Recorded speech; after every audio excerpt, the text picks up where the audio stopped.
This is the TSOM Broadcast Network, broadcasting worldwide on broadcast affiliates and satellite program providers, including CNN Broadcast Network, Sirius Satellite Network, Star Media, Good News Radio Network, Angel Broadcast Network, Wiki Broadcast Network, and WPBN TV. For more information on the TSOM Broadcast Network, visit us at www.xzbn.net.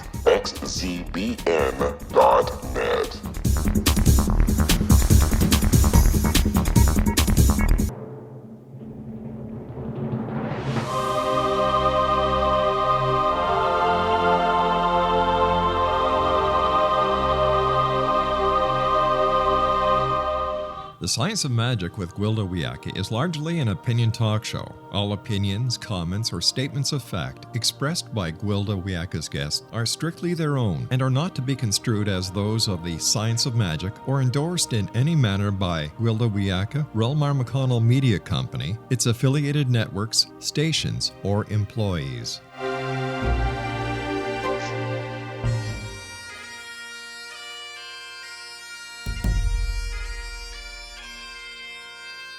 Welcome to the Science of Magic with Gwilda Wiyaka, a program dedicated to uncovering the unified nature of reality and humanity's ever-evolving place as truly galactic beings. For more information on the Science of Magic with Gwilda Wiyaka, visit us online at www.thescienceofmagic.net.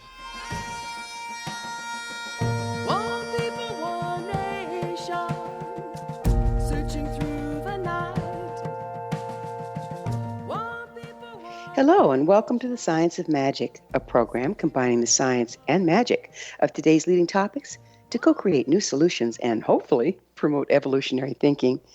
I'm your host, Gwilda Wiyaka. This hour we'll be exploring the transformative power of surprise. If you don't change directions, you may just end up where you're heading. Lao Tzu. We're all aware of the harsh realities of life. One look at the disturbing current state of affairs reveals we're riding a hellbound reality train in desperate need of derailing. So what is reality, really? The nature of reality is a much debated and confusing topic. Our current concept of reality is limited and monodimensional. Everything is comprised of frequencies. The bandwidth of frequencies we're privy to is limited to what we can perceive by our five senses. The linear mind does not decipher frequencies. In order to put frequencies into a framework the mind can understand, they're allegorically represented in the imagination. A holographic reality is generated by our allegorical interpretation of the frequencies bathing us at any given time. This comprises our concept of physical reality. We actually live in a holographic reality comprised of fluid synchronicities. Frequencies are by their very nature fluid and changeable. Therefore, the hologram is also malleable. However, we tend to perceive these holographic symbols as solid, real, and fixed. Thus, the needed derailing of the reality train. While the holographic nature of reality is like clay to be molded, we often perceive it as already fired, set in stone, unchangeable. This concept results in a rerun rather than creating something new and more to our liking. So how do we derail the train? How do we shatter the hologram? How do we shake out of the old limiting belief systems that stifle our natural ability to create? Never underestimate the power of surprise. With us this hour to unveil the amazing transformative power of surprise is Deirdre Hade, a mystic spiritual teacher, master healer, and visionary leader in the ancient arts of wisdom traditions. She, along with her husband, creator and producer of the film What the Bleep Do We Know, William Arntz, created the not-so-little book of surprises. Her website, DeirdreHade.com. Deidre, thank you so much for joining us on the Science of Magic. Well, thank you, Gwilda. It's just so delightful to be here with you. Yeah, we should have fun with this. It's surprising. What do you think? Yeah, well, we hope. We're hoping it's surprising, yes. What exactly are the ancient arts of wisdom traditions? Well, they are really the teaching of frequency, the working with energy, the mystical and mystery school. I've studied Kabbalah and Jewish mysticism for over 20 years, and I've also had a guru in India for 12 years. And I studied the I Am material. I mean, ever since I was 16, I have been really focused on the mystery and the mystical, and bringing it all together for people to understand. That's so. What brought you to it in the first place? Well, I was born being able to see a greater reality, experience a greater reality, such as with the angels. I had angels that would come visit me. I don't know, Gwilda, maybe I got hit on my head with a rock, but for whatever reason, I could just do this, and it pretty much lasted, come and go in phases throughout my life. But when I was 16, I hadn't had any kind of visitation in a long, long time, and I really just was starting to become your normal teenager, and I wasn't really interested in anything spiritual. Well, we're going to have to pick up with what happened when you were 16 on the other side of a commercial break. Okay, great. Okay. Deidre and I will return shortly, so don't go away. You're listening to The Science of Magic. Our current episodes are aired daily on the X-Zone Broadcast Network, xzbn.net. In service to our listeners, prior innovative episodes can always be accessed free of charge on our website, thescienceofmagic.net. The Science of Magic is proud to be produced by Relmar McConnell Media Company out of Hamilton, Ontario, Canada.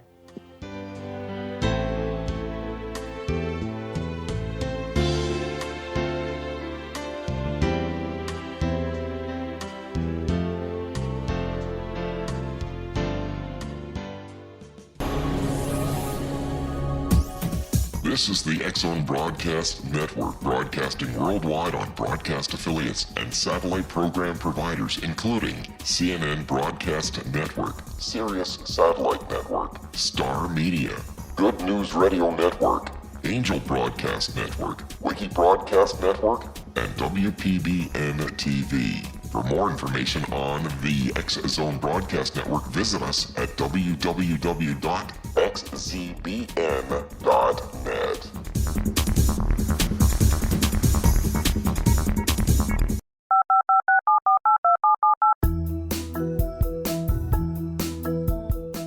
Did you know that when you're on the road with limited data or Wi-Fi, you can still listen to the X-Zone Radio Show with Rob McConnell, The Science of Magic with Gwilda Wiyaka, X-1, Dimension X, Space Patrol, and every minute of the X-Zone Broadcast Network by calling 213-401-0080, courtesy of Audio Now. No smartphone, app, or internet needed. It saves your data plan, and it's free if you have unlimited minutes. Call 213-401-0080 to listen on any phone, anytime, anywhere. Remember 213-401-0080 for the best of the paranormal, parapsychology, and sci-fi radio programming anywhere, 24/7, 365.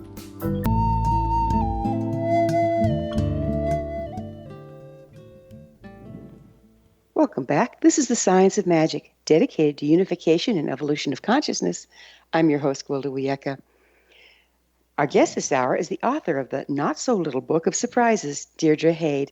Her website, deirdrehade.com. Deirdre, we were just starting to talk about what happened to you when you were 16. Yeah, so my mother was diagnosed with terminal breast cancer, and she was given a year to live. And it was very, very devastating, as you can imagine, and she was in bed and very depressed. This was back before they had any support for breast cancer victims. And I started praying over her. And my parents were scientists, physiologists and biochemists, research scientists from the University of Chicago.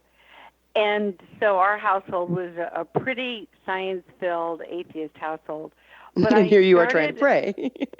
But I said, I want my mom to live on. I'm going to see if this prayer stuff works.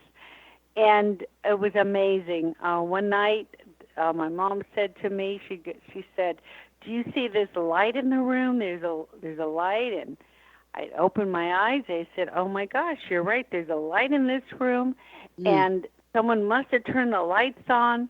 I ran around the room. Nobody had turned the lights on.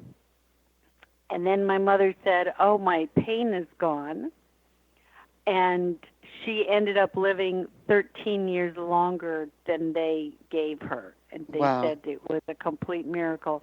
And then that same light, she said to me, "I want to go home now." And that same light took her home. And then she passed 13 years later. And that really, that did it. I said, I have to find out what this is that science cannot explain.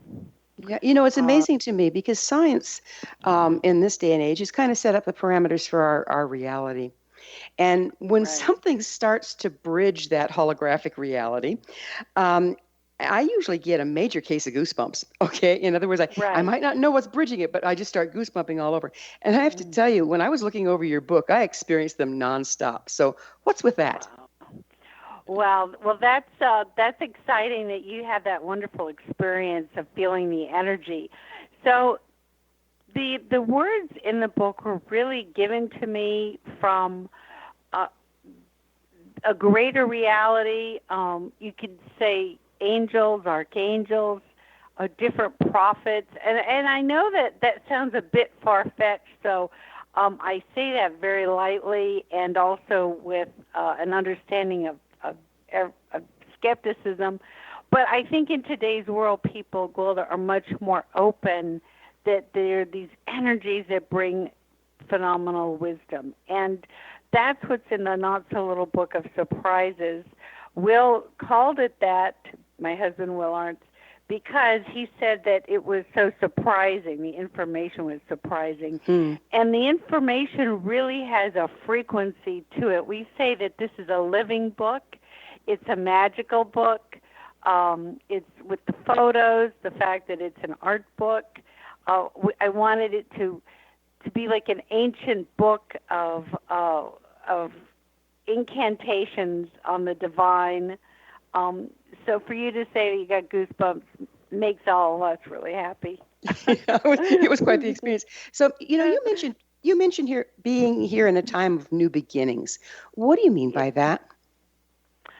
That we are in the 21st century beginning a new chapter for humanity. Let's just from the very material, we're beginning with this new technology that's going to revolutionize what it means to be human.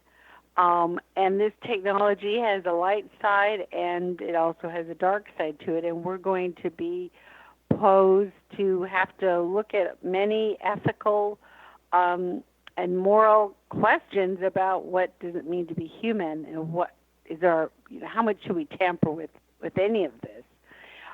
The other reason that we're at a time of new beginnings is because with this great change comes a great opportunity for us to transform consciousness, for humanity to be able to open up to an inner spiritual self, that I call that our mystic within, where we have intuition, where we have a knowingness of what's coming, where we have communication with the natural elements and can hear her wisdom. What is causing this shift at this time?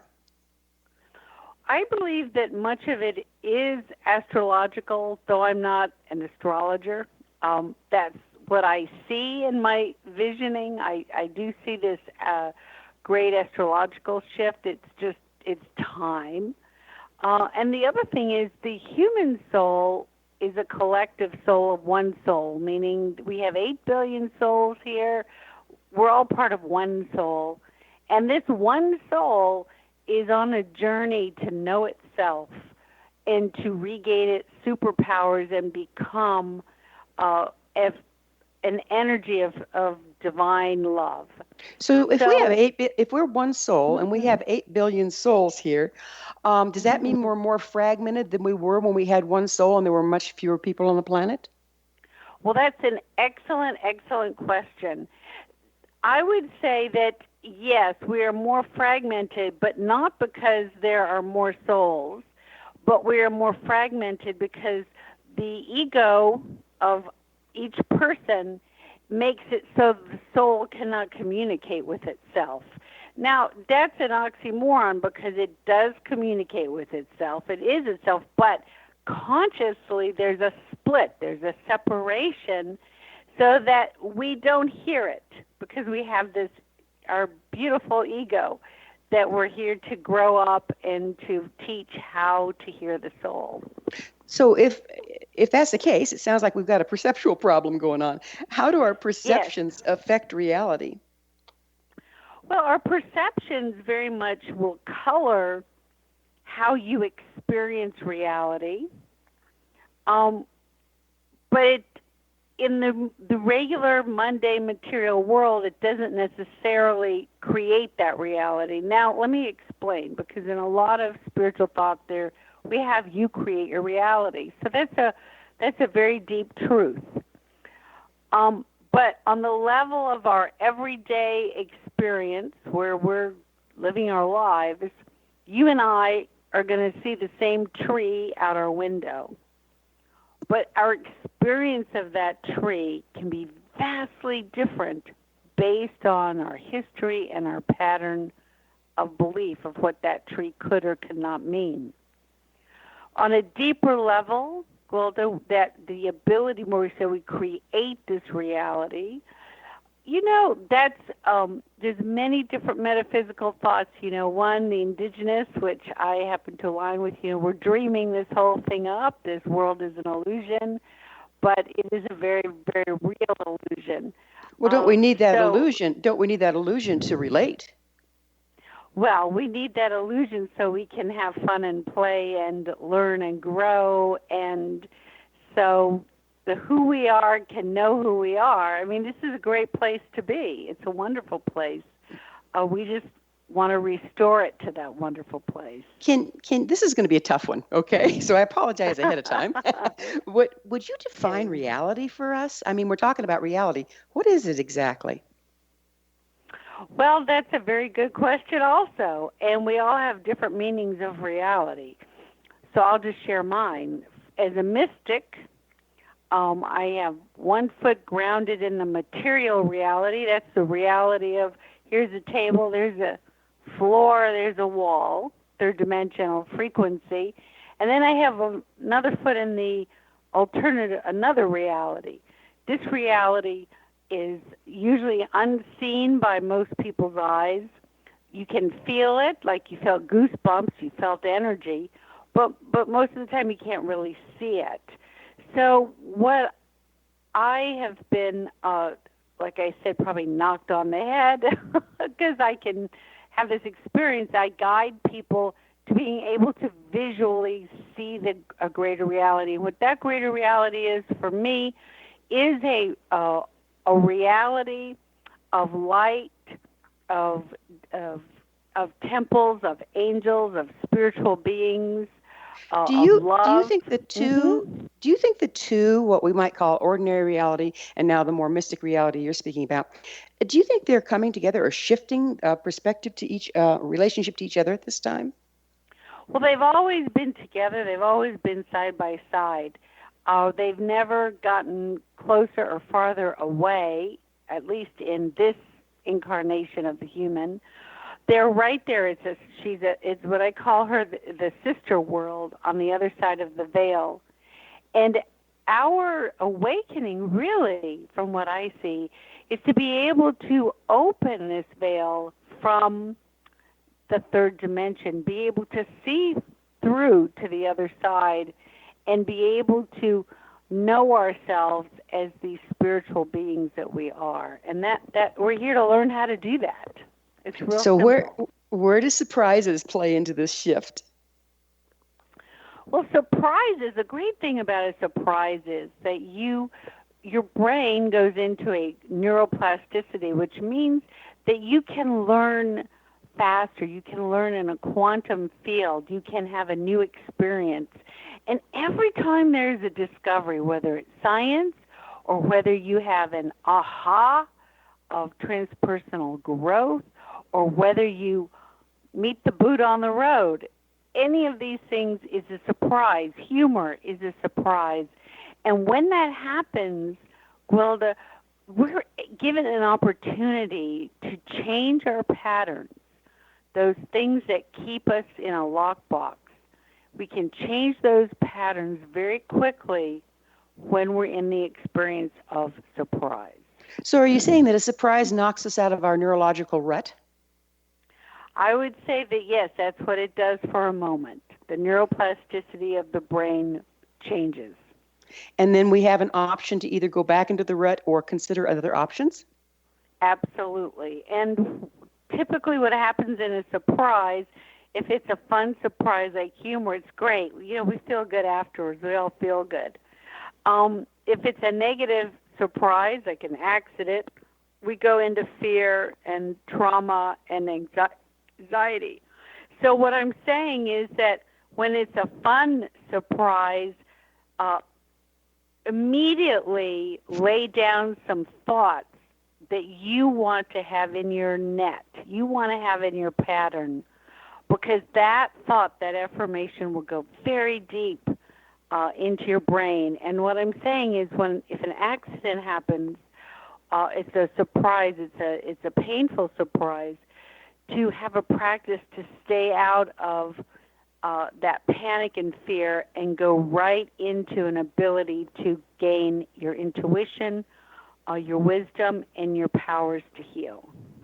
Well, we're going to have to take a break here in a little bit, but on the other side of it, I'd really like to go into how the sense of humor and surprise that we dance with in shamanism and the mystic arts play into this whole scenario. So it is time for a short pause. Deirdre and I will return to our discussion on the other side of this break, so don't go away.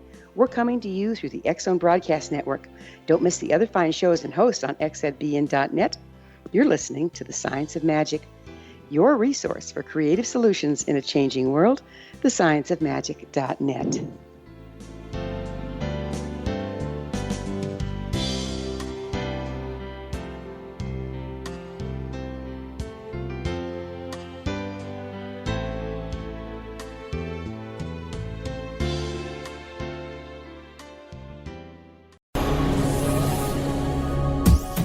This is the X-Zone Broadcast Network, broadcasting worldwide on broadcast affiliates and satellite program providers, including CNN Broadcast Network, Sirius Satellite Network, Star Media, Good News Radio Network, Angel Broadcast Network, Wiki Broadcast Network, and WPBN TV. For more information on the X-Zone Broadcast Network, visit us at www.xzbn.net.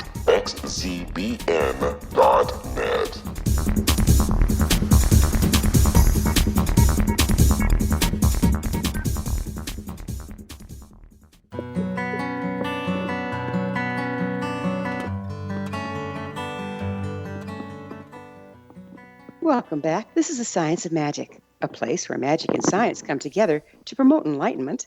I'm your host, Gwilda Wiyaka. Our guest this hour is the author of the not-so-little book of surprises, Deirdre Hade. Her website, deirdrehade.com. Deirdre, we were dancing with surprises, and one thing that sticks in my mind is, and I've heard it from various sources, but they say never trust a shaman without a sense of humor. And you just mentioned how humor is a surprise that drives us out of all our old neurological pathways. And if there's one thing that's a shaman's job, it's trying to bridge those, the old stories with something new to affect healing or change. Would you speak to that, please? Oh, yes, absolutely. And I don't know if never trust a shaman, it doesn't have a sense of humor, but I do know that all of the great shamans and healers I've worked with all have a really great sense of humor.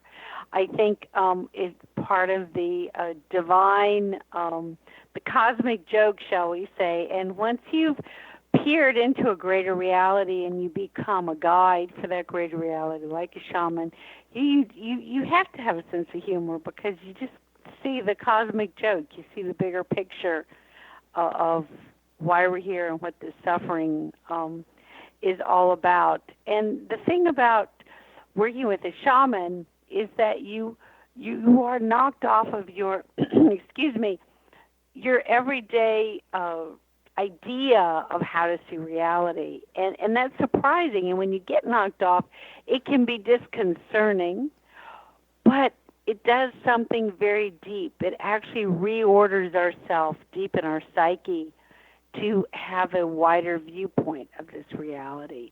And when that happens, we actually feel comfort. We feel safer. We feel more connected. Don't you think taking ourselves too seriously is part of what locks us in the old stories?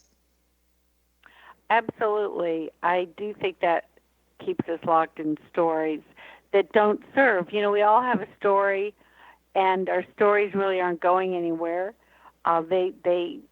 They're a kind of a vessel that holds us. I'm not saying that's who we are, but that they are a vessel that holds us, our ego, together and our mind together.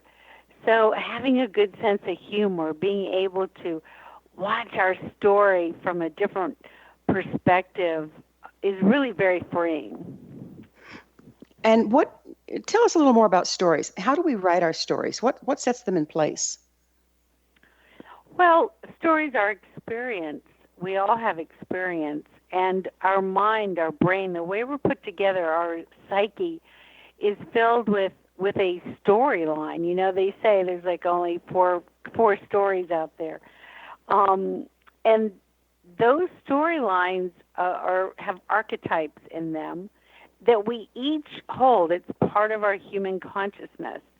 And we really learn through story. You think of all the great religious and mystical tracks, they're stories. They're based on stories. The indigenous people, everything is a story. So there's a magic in story. There are miracles in story. And what we want to do is, if we have a story that is a story that's keeping us from being free, from being our full potential, what we want to do is heal that story. And there's a series of techniques and tools that I use with so people can heal their story. And you know what I find interesting about story?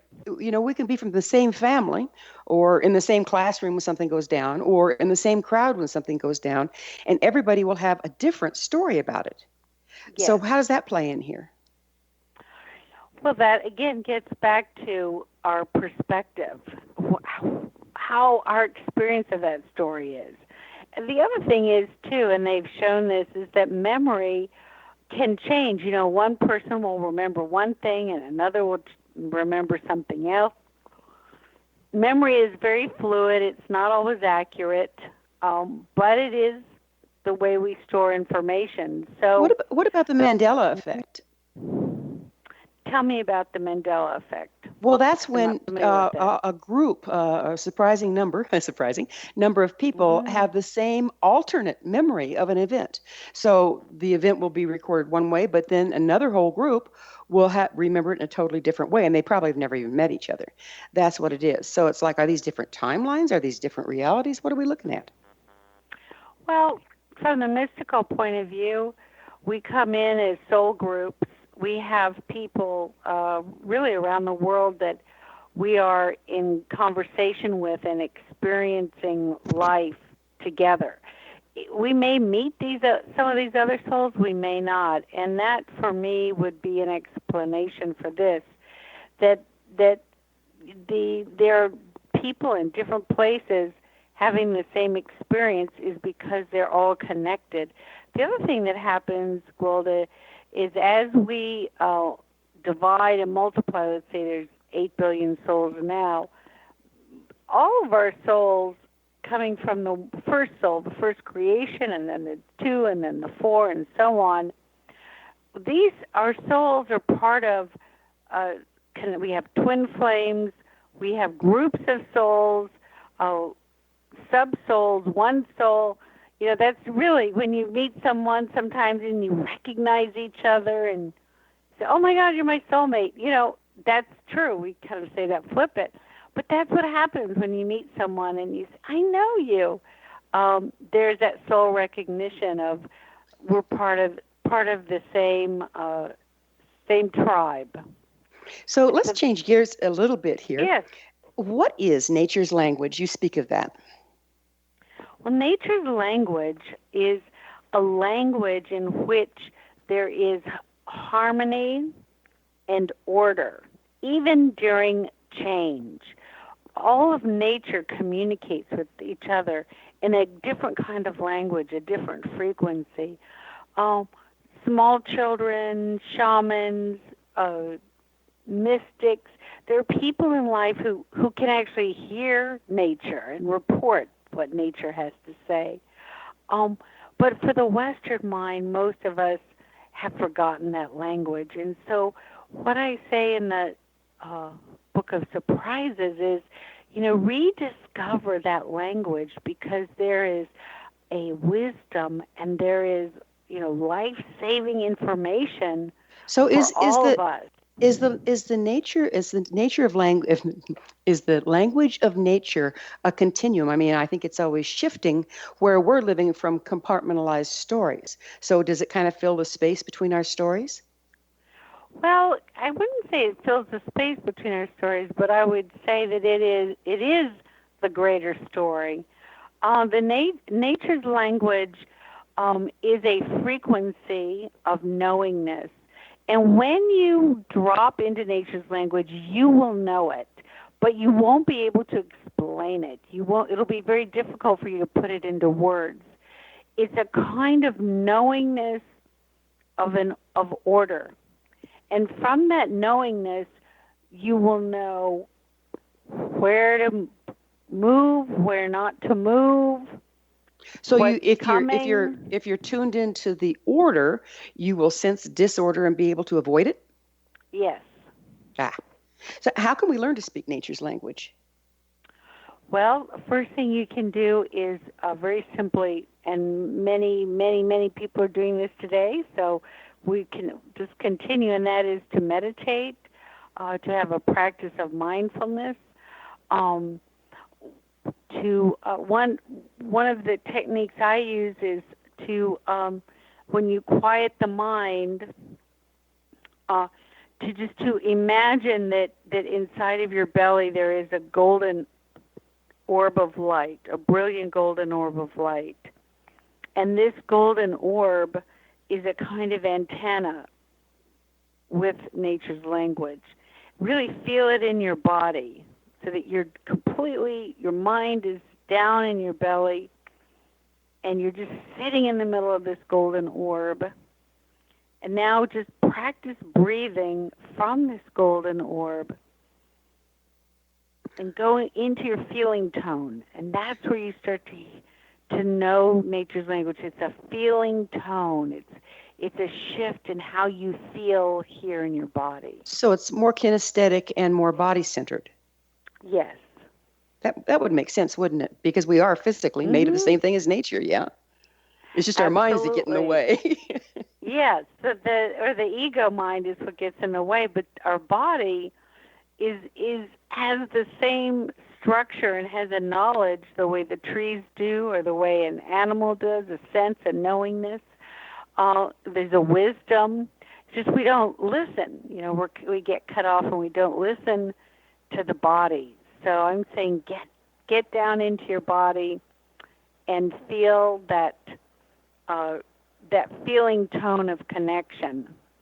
So while we're talking about nature's language, let's take it out a little further. You speak of the stars as doorways. Would you go into that a little bit? Yes, absolutely. So this is a Kabbalistic awareness, and that is that every star, when you look up in the sky, we see an orb, or there's this celestial orb that's hanging, and yet what it really is a doorway that's opening into the world of light. So the perception, so that's why I say on that page, switch your perception now. Switch your perception and see, instead of orbs, stars or round orbs, see them as open holes into a reality of light. Do you think each one is different, and are they consistently different? Like, do they have personalities, if you will, or archetypical representations? Well, each star is a soul, and each star actually correlates with a soul here on the planet. We each have a star somewhere out there that is us in pure fire and pure light. And so these stars, these gateways, live in the paradox of of being a hole in the universe, an opening, and at the same time being an orb. So that is the mystical, holding that paradox between two linear concepts. We say, it can't be both. It's like in quantum physics. What do you mean, particles and waves? It can't be both. But in the greater reality, it is both. It's just our linear minds haven't quite figured out how to experience that yet. And yes, each star is also an angelic presence. Each star has an energy. The way that the patterns of the celestial bodies lay in the fabric of our universe, we see them as the zodiac. Each of those patterns are a specific energy and frequency from the worlds of light. You can meditate on them. You can meditate on a particular star or a planet, and you will feel an energy. You will feel a presence beginning to work with you. Well, we're going to have to dance with the stars a little bit on the other side of this next commercial break, and we will take another quick break. Before we pause, though, let me remind you to watch for the amazing upcoming Galactic Shamanism and Children of Tomorrow classes on www.findyourpathhome.com. Deirdre and I will be back shortly, so don't leave us now. This is The Science of Magic, your resource to altruistic professionals of science and the esoteric, working to create common ground for the betterment of our world. Join our email family to receive our amazing topic-driven episode collections at thescienceofmagic.net.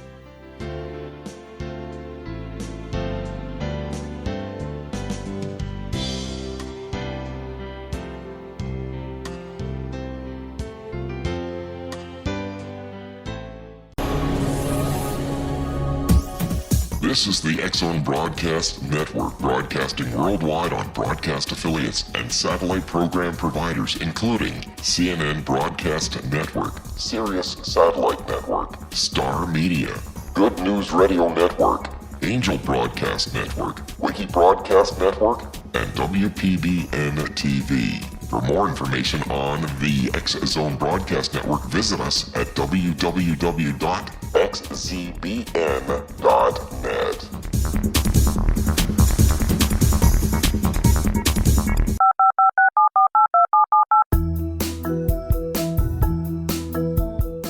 Did you know that when you're on the road with limited data or Wi-Fi, you can still listen to the X-Zone Radio Show with Rob McConnell, The Science of Magic with Gwilda Wiyaka, X-1, Dimension X, Space Patrol, and every minute of the X-Zone Broadcast Network by calling 213-401-0080, courtesy of Audio Now. No smartphone, app, or internet needed. It saves your data plan, and it's free if you have unlimited minutes.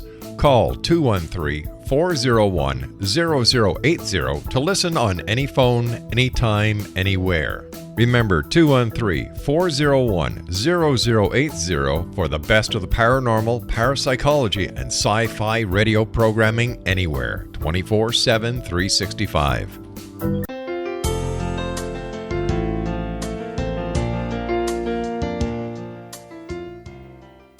Welcome back. This is The Science of Magic, bridging together gifted people of service to the world. I'm your host, Gwilda Wiyaka. What's up in your world? Email me at info@thescienceofmagic.net and suggest a topic or a guest that's on your mind. You're probably not the only one that would enjoy them. Our guest this hour is the author of the not-so-little Book of Surprises, Deirdre Hade. Her website, deirdrehade.com. Deirdre, we were talking about the stars, and one thing you said that just really kind of ignited my shamanic bones is you were talking about how each person has a star. And I don't know if you're familiar with it. They still do this ceremony today. The Lakota, that's why the Black Hills were so important to them, is they had a representation, a sacred site for each star in a particular constellation in a location in the Black Hills. There were a family line that represented each star, and someone from that family line would go, if I believe it was the equinox or the solstice, and perform a particular ceremony that had been handed down for generations. So can you link that with what you just told me about each person having a star? Oh, yes, then that's a beautiful, beautiful ceremony, but it's more than a ceremony. Really, what the indigenous people, the Lakota, my grandmother was Lakota Sioux.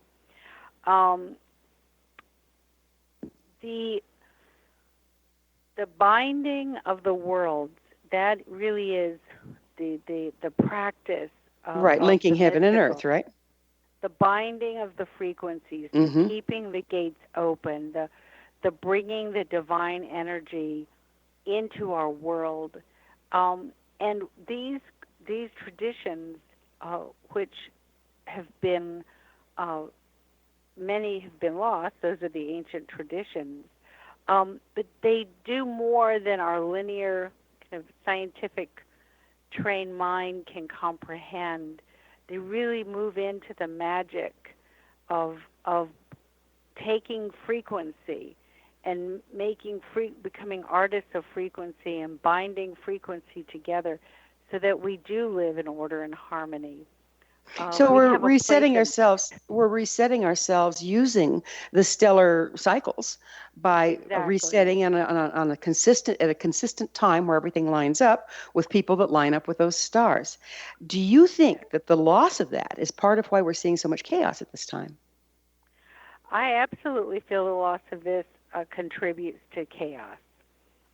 Absolutely. Every culture I've ever worked with and studied with has a tradition of people, beings, whether they're shamans or priests, medicine men, whose job it is to keep order and harmony between the multi-layered realities for everyone else. And when we don't have this, when we don't have a practice that is carried from the beginning of time, our reality begins to get more chaotic.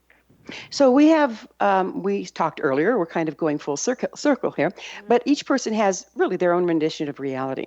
But each rendition of reality, like each different star, has a place in the puzzle of life. But what connects the puzzle of life together would be the frequencies or the combined frequencies. And if we're not aligned with the sound of nature, whether it's stellar or earth-based, we can't put it together. So how can we start participating again if these traditions have been lost? Well, it's actually very simple. Each one of us in the Western world has replaced ritual with habit. We're all ritualistic, but we have habits. And so what I would encourage you to rediscover the true ritual of you is to just use your imagination. What would be a ritual, something sacred, so where you could stop the mind from its everyday wandering and really focus on beauty, on love, on order, on harmony, even if it's as simple as you get up in the morning, you light a candle, and sit with the candle for 5 minutes. So you're saying ritual can reprogram the mind? Yes, absolutely. That would be very freeing, wouldn't it? Well, it works because our minds are built on ritual. That's how the stories, the components, that's how the synapses, they fire in an order. And that order of story, when it's put into a ritual, it gives us a greater understanding. It gives us the ability to know nature's language. But when we're out of touch with that, it just goes into habit. And most of those habits are bad habits. They're bad habits of thought. We telling ourselves negative stories that keep us from being who we are. They're bad health habits, bad habits of the heart. And we can change that by coming into a more natural state, which is a healthy habit of the heart, which is being in the frequency of love, healthy thoughts.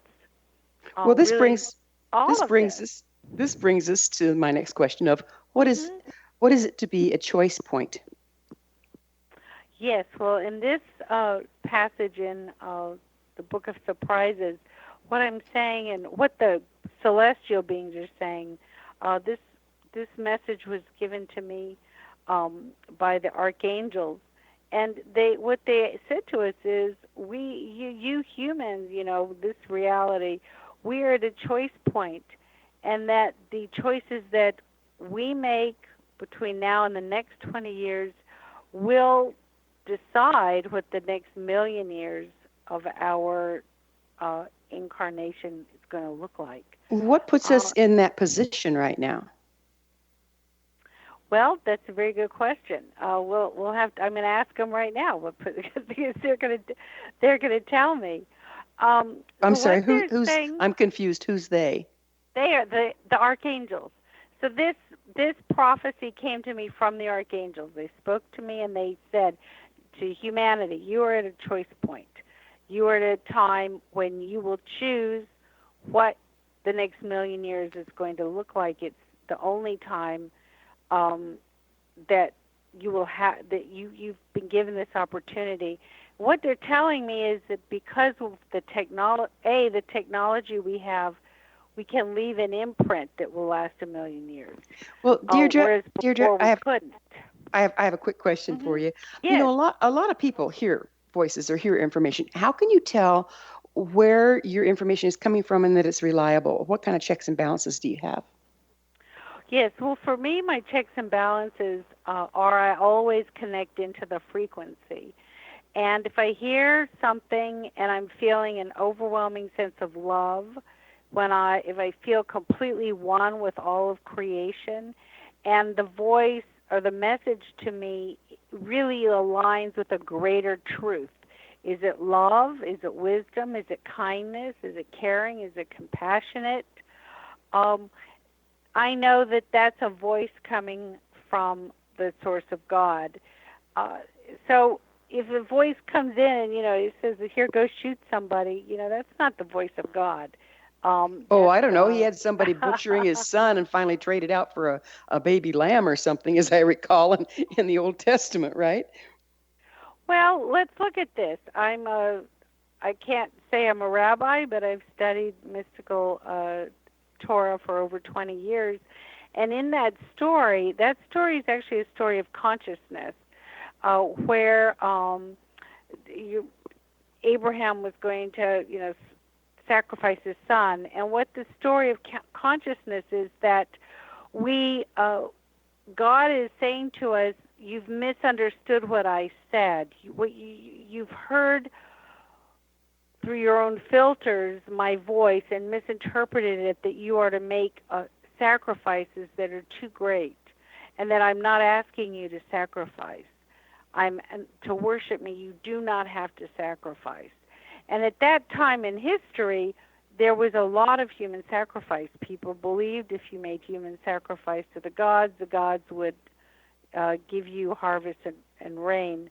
But what God was saying in this story is, no, I've never asked you to make a sacrifice because you are precious.